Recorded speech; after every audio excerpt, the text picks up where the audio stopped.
Fala, meus consagrados, beleza? Sejam bem-vindos a mais um vídeo aqui no canal Trivium P, Destravando a Mente. É isso aí. Revisão hoje baseada em exercícios novamente de eletricidade. Tem um pouco aí de eletrostática, alguma coisinha introdutória de corrente elétrica, que é eletrodinâmica, né? E algumas coisas de eletromagnetismo. Vamos lá então? Um aluno esfrega uma régua plástica em um pano de lã e percebe que, ao aproximá-la de pedacinhos de papel, eles são atraídos.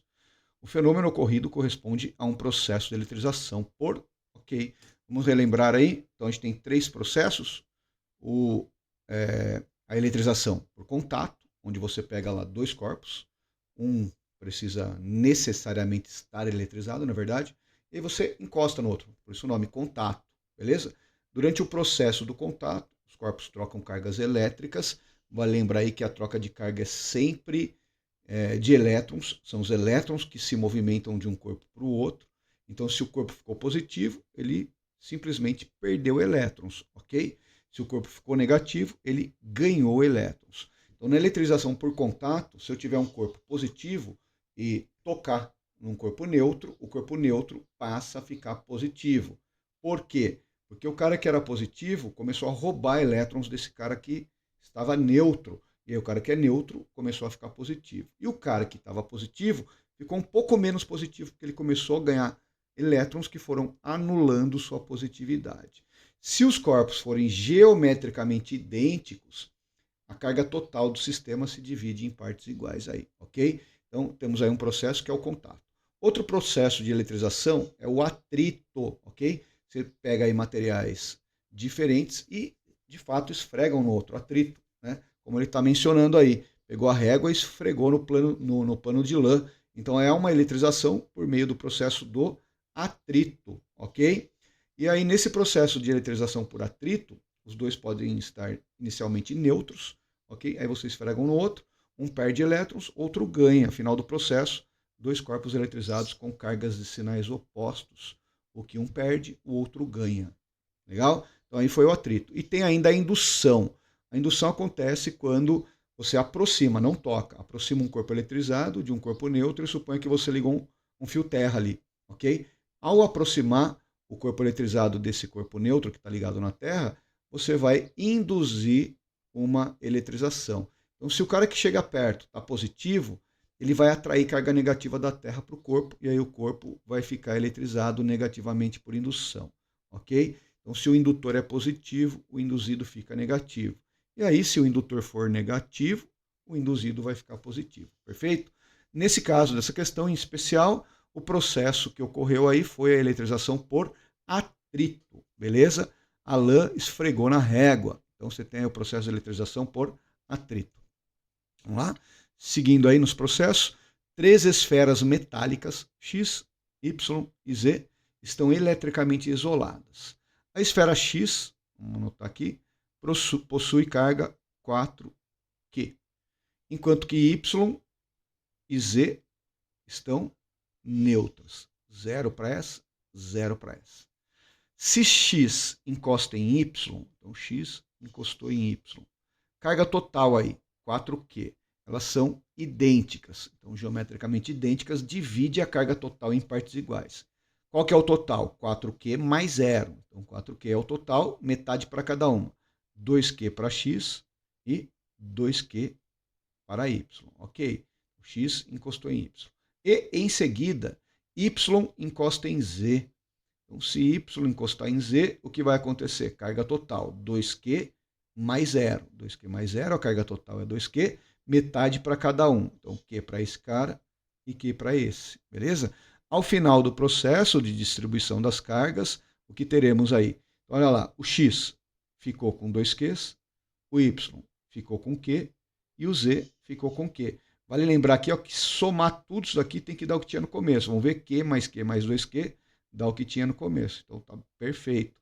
Então a carga do X foi 2Q, a carga do Y foi Q. Opa, então já temos aqui letra B. X ficou com 2Q, Y ficou com Q e Z ficou com Q. Maravilha? Processo de eletrização aí por contato. oposto. Maravilha? Então, num processo de eletrização por contato, se os corpos forem geometricamente idênticos, a carga total do sistema se distribuirá em partes iguais ao longo do processo. Maravilha? Uma esfera carregada negativamente, se ela está negativa, ela ganhou elétrons. É liberada próxima à superfície da Terra, onde existe um campo elétrico terrestre. E ele é vertical e aponta de cima para baixo. Então, esse é o nosso campo elétrico. Ok? Vertical de cima para baixo. Esse abandonou um cara negativo aí. Sabe-se que o campo elétrico, tal, vertical para baixo. O tempo de queda dessa esfera será... Então, o tempo de queda dessa esfera, não está o texto completo aí, né? Vamos lá, dá para ter uma estimativa aí do que ele está pensando. Então, o tempo de queda dessa esfera, ele pode aumentar, pode diminuir, pode não mudar nada, dependendo da interação. Vamos imaginar que ainda assim existe o campo gravitacional, apontando para baixo, beleza? Nesse caso, a força-peso na esfera é para baixo, no sentido do campo gravitacional. Mas lembrar que o peso é igual a massa vezes a gravidade, certo? Agora vamos lembrar lá da relação entre força e campo, no caso da eletrostática. Então imagine que eu tenho aqui um campo elétrico apontando nessa direção, ok? Se você colocar uma carga positiva na presença desse campo, a força elétrica, ok? E o campo elétrico vão ter a mesma direção e o mesmo sentido. Se você colocar uma carga negativa, a força elétrica e o campo elétrico vão ter a mesma direção, mas os sentidos serão opostos, ok? Eu tenho um videozinho, cara, de uma questão da Unicamp, muito legal, que eu resolvi com o João, cara, top, tá gravado aí, em algum canto aí, procura aí. Queda livre na presença de campo elétrico, alguma coisa nesse sentido. Mano, é muito top a questão e ele mostra justamente essa situação aí de uma carga abandonada numa região de campo na presença de campo gravitacional. Depois dá uma olhadinha lá, beleza? Então volta para cá. Aí você tem o peso, então peso da carguinha aqui, e você tem então a força elétrica na carga negativa no sentido oposto ao campo. Maravilha? Essa seria a força elétrica oposta ao campo. Que conclusões a gente poderia tirar aí sobre o tempo de queda em relação a uma situação de um corpo, sei lá, de repente descarregado, né? Nulo, com carga nula. Vamos pensar aqui, ó, a força resultante nessa partícula, se ela estiver descendo com movimento acelerado, vai ser o peso dela, beleza? Menos a força elétrica, ok? Sabe-se que a força resultante é a massa vezes a aceleração, igual ao peso menos a força elétrica. E olha que legal, então, ó, na presença desse campo elétrico aí nessa condição, com a força elétrica contra o movimento e não a favor, né, se a carga fosse positiva, aí teríamos uma força elétrica no sentido do campo junto com o peso, mas não é o caso, né? Então, temos aqui uma aceleração que ficou igual ao peso menos a força elétrica dividida pela massa. Dá para perceber o seguinte, cara, que essa aceleração aqui seria maior se não tivesse a força gravitacional, né? Seria o peso dividido pela massa. Mas como tem a força elétrica aí, o que vai acontecer? Eu tenho aqui que retirar do peso a força elétrica. E retirando do peso a força elétrica, eu tenho uma aceleração menor. Então esse corpo eletrizado ele vai demorar um pouco mais de tempo para cair. Se fosse um corpo neutro, cairia mais rápido, né? Porque teria só a força gravitacional atuando, aí só a força-peso. Mas como ele está eletrizado com carga negativa e o campo está para baixo, a força elétrica atrapalha o movimento de descida. Então ele desce mais devagar, ele vai demorar mais. Olha que legal. Isso aí, cara. Então o tempo de queda dessa esfera, se comparado com um corpo neutro, seria maior do que o tempo de queda de um corpo neutro. Maravilha? Bora. Existe um campo elétrico uniforme no espaço, compreendido entre duas placas metálicas eletrizadas com cargas elétricas de sinais opostos. Considere, então, o campo elétrico uniforme e vertical gerado pelas placas metálicas horizontais eletrizadas, conforme indica a figura. Uma gotícula de óleo de massa M e carga elétrica menos Q é colocada entre as placas. seja G a aceleração da gravidade local. Desenhe o diagrama de forças para a gotícula, desprezando o empuxo e resistência do ar. Okay, vou fazer do lado de fora aqui para não ficar poluindo essa figura aí. Ó. Então você tem a gotícula aqui, beleza? Perceba aí que o campo elétrico está apontando para baixo, ok? E o nosso corpo aí, de acordo com o contexto, ele é negativo. Se ele é negativo e o campo está apontando para baixo, a força elétrica vai estar apontando para cima, certo? Então, essa seria a força elétrica na carga. E o peso no sentido da gravidade. Então, peso aí, ok? Força-peso. Beleza, tá aí o diagrama de forças, a força-peso e a força elétrica atuando na carga. Beleza? Letra B. Qual a condição necessária para que a carga permaneça em repouso? Bom, a condição para que a carga permaneça em repouso, ou seja, em equilíbrio estático, é que a soma de todas as forças seja igual a zero. Portanto, a força resultante tem que ser igual a zero. Logo, entende-se então que o módulo da força-peso tem que ser igual ao módulo da força elétrica. É uma situação de repouso, beleza? Aí segue. Nessa situação, encontre o valor da carga em função das outras grandezas dadas no problema. Maravilha. Então vamos lá, a partir daqui. Ó. O peso é a massa vezes a gravidade e a força elétrica é o módulo da carga aí, vezes a intensidade do campo elétrico, beleza? Como ele quer o valor da carga, vamos tirar do módulo, então nossa carga vai ser igual a M vezes G sobre E, ok?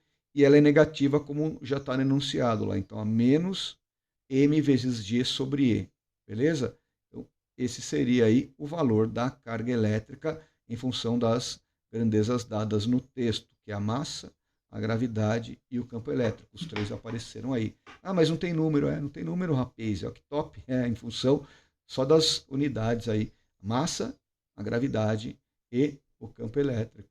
Top, né? Vamos seguir? A figura mostra as linhas de força do campo eletrostático criado por um sistema de duas cargas pontiformes, Q1 e Q2. Ok. Nas proximidades de que carga o campo eletrostático é mais intenso e por quê? Bom, primeiro, vamos lá. As linhas estão saindo aqui da carga 1 e entrando na carga 2. Isso já me indica que a carga 1 é maior que 0. Por quê? Porque as linhas saem dela. Então, sai da carga positiva. E entra na carga negativa. Então, a 2 é negativa, ok? Beleza? Já sei os sinais aí. Agora, qual que é o rolê para sacar onde o campo é mais forte ou mais fraco? Como tem mais linha saindo da carga 1 do que entrando na carga 2, isso é indicativo que o módulo da carga 1, okay? O módulo da carga 1 é maior do que o módulo da carga 2. Por quê? Porque tem mais linhas de força aí, ó, saindo. Isso indica que o campo elétrico é mais intenso, mais forte, perto da carga 1, ok? Por que que ele é mais intenso? Então, o campo elétrico é mais forte, mais intenso nas proximidades da carga 1. Por quê? Porque a carga 1 tem um módulo maior do que a carga 2. Tem mais linhas de força saindo dela, ok? Letra B. Qual que é o sinal do produto da carga 1 pela carga 2? Então, olha só. A carga 1 é positiva e a carga 2 é negativa. Então, se eu multiplicar um número positivo por um número negativo, então Q1, ok?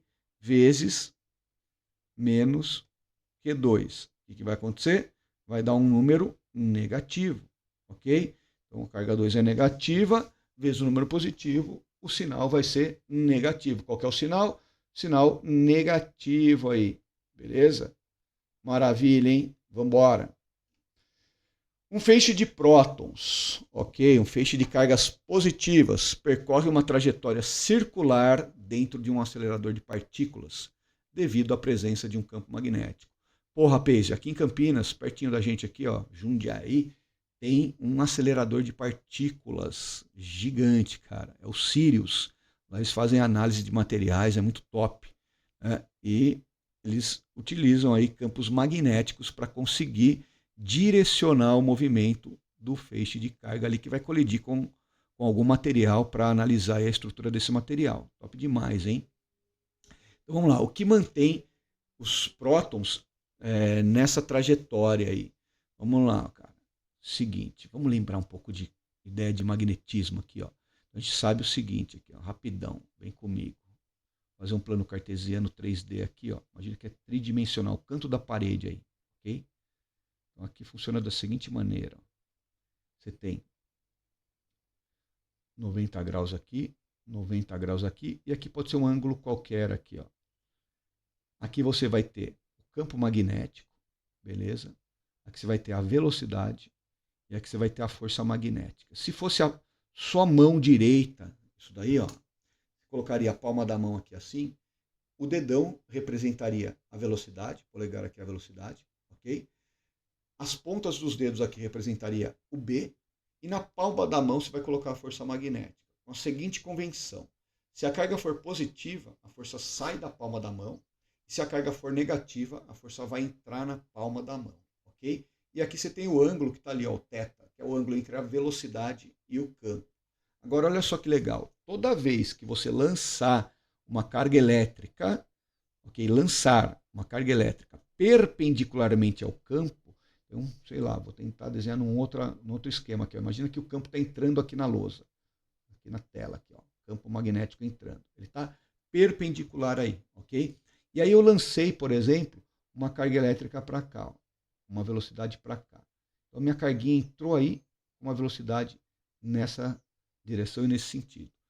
Perceba aí que essa velocidade ela está perpendicular ao campo. Ó. Então, os dedos aqui representam o campo. Se eu colocar minha mão aqui apontando para a tela, é o sentido desse vetor aí, o X representa o B entrando na tela. E o meu polegar, ele está representando a velocidade aqui. A força, no caso, aí, se minha carga for positiva, a força vai estar saindo da palma da mão. Na hora que essa carga entrar aí nessa região, ela vai experimentar uma força aqui, ó, para cima. Beleza? E adivinha o que vai acontecer? Ela vai fazer uma curva aí. Ela vai descrever um movimento circular uniforme. Por quê? Por causa da força magnética. E como é que calcula essa força magnética? Fm, força magnética, é igual ao módulo da carga, ok? Vezes a velocidade que ela tem, vezes a intensidade do campo, vezes o seno do ângulo entre a velocidade e o campo, cara. Esse ângulo que está aqui, ó, é entre a velocidade e o campo. Vale lembrar aqui que isso aqui é medido em Coulomb. A velocidade é medida em metro por segundo e o campo é medido em Tesla, beleza? A força magnética vai ser medida em Newton. Tranquilo? Então, toda vez que a gente joga uma carga elétrica numa região de campo magnético, o movimento da carga vai ser um movimento exatamente circular e uniforme. Então, se a carga que for positiva, ela sobe, ok? Se a carga for negativa, olha o que vai acontecer. Ela vai descer, beleza? Dá até para calcular o raio desse rolê aí, ó. O raio desse rolê, igualando aí a força magnética com a centrípeta e desenvolvendo, você vai chegar naquela equação clássica, né? Rashid MV 1 Kib. R igual a MV sobre QB. Dá para calcular isso aí. Pô, cara, tem um mosquitinho aqui causando, hein? Então vamos lá. A massa, a velocidade, a carga e o campo. Perceba aí que se a velocidade aumenta, o raio aumenta, se a massa aumenta, o raio aumenta, se a carga diminui, o raio aumenta, se o B diminui, o raio aumenta. Então, uma relação aí, cara. Então, o raio é proporcional ao produto da massa pela velocidade, mas é inversamente proporcional ao produto do campo pela carga aí. Top, né? Então, a força magnética é responsável por esse rolê no movimento circular aí. A pilha de um brinquedo fornece 9 coulomb de carga durante 3 horas de funcionamento. Determine a intensidade média da corrente elétrica fornecida pela pilha. Vamos lá. Então, intensidade da corrente é igual a carga, módulo da carga aí, dividida pelo tempo. Beleza? A carga, ele deu pra gente aí, que é de 9 coulomb. Cara, e a gente sabe que a unidade de medida aqui, ó, da corrente é o ampere. Só que ampere, cara, é coulomb por segundo. Então eu tenho que deixar o tempo em segundo. São 3 horas. Nossa, número feio, né? 3 horas, 3 vezes 3.600. 3 vezes 3.600 dá 10.800. 9 dividido por 10.800. Isso daí vai dar quanto, cara? Vou fazer na rapidez aqui, ó. Deixa eu ver se tem uma calculadora básica aqui fácil. Não tem, mas vai dar alguma coisa em torno de 8,3 vezes 10 a menos 4 ampere, ok? Se fosse 9 dividido por 10.000, fosse 9, né, dividido por 10.000, só para ter uma ideia aqui, ó, seria 0,400 aí, ó, 1, 2, 3, 4, né? 1, 2, 3, 4, 0, 0, 9, na quarta casa. Então, 9 vezes 10 a menos 4, ó. 9 vezes 10 a menos 4. Cara, não é 10.000, é 10.800, alguma coisa perto de 9 aí. 8,3 vezes 10 a menos 4 ampere, ok? Então essa é a ideia aí. A corrente média teria este valor aí aproximado. Fechou? Ora, duas partículas de massas iguais, ok? Então, sei lá, massa da 1 igual a massa da 2. E velocidades idênticas, também velocidade idêntica, V1 igual a V2. Entram numa região com campo magnético uniforme.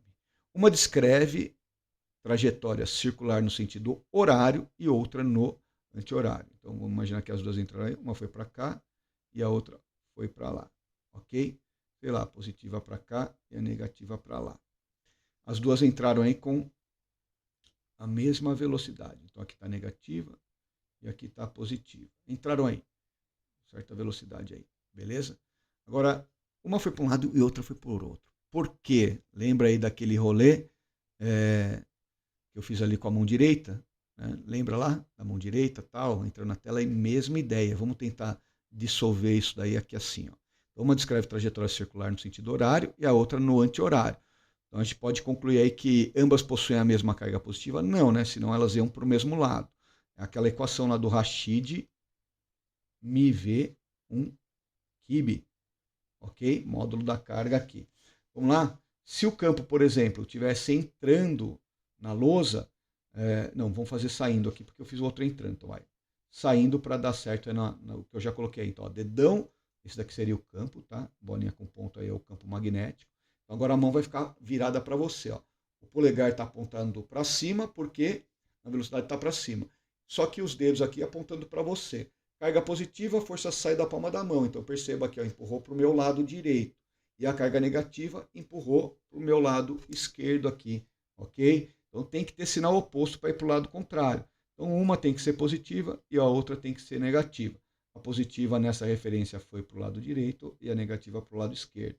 Se a gente tivesse trajetórias com raios diferentes, aí teria que fazer uma análise aí. Como as duas têm a mesma massa e a mesma velocidade, ele não mencionou nada sobre o valor da carga, a gente pode explorar aqui, ó. Se a carga da negativa fosse maior, o raio aqui seria menor, ok?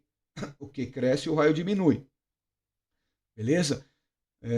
Então, se a carga da negativa fosse maior, ela faria um raio menorzinho aqui, ok? Por outro lado, se a carga da positiva fosse menor, ela faria um raio maior. Então, olha só, se o Q aumenta em valor absoluto, o R diminui. Mas não é esse o rolê que está aí, né? Quer saber só o lance dos sinais. Então, ambas possuem a mesma carga? Não.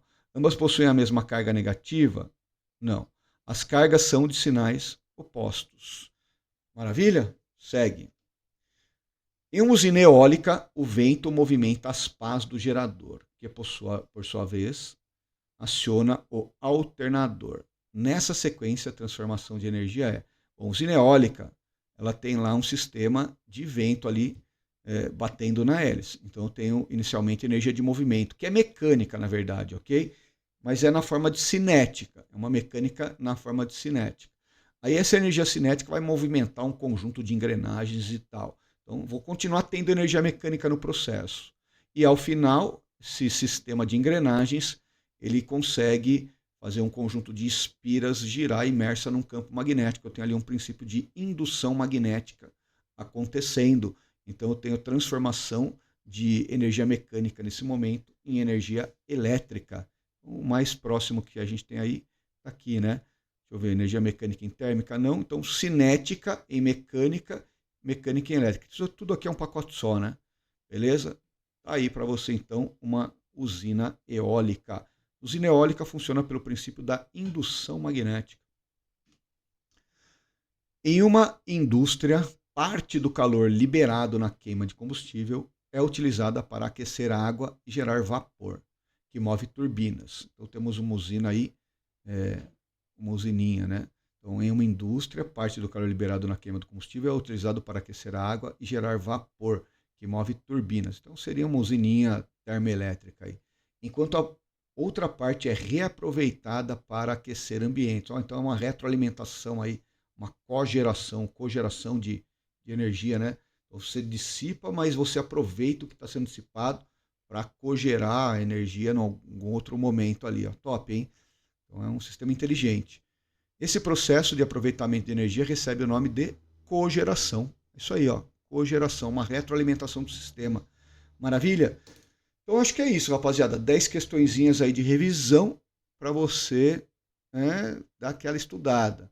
Se curtiu, se acha que esse conteúdo é útil aí, dá aquele like, compartilha com a galera, se inscreve no canal, para a gente chegar a cada vez mais pessoas aí que precisam desses conteúdos aí para estudar. Né? Se você acha aí que estudar dói um pouco, imagina não estudar, meu velho. Aí vai doer muito lá na frente, né? Tamo junto, até a próxima aí. Valeu!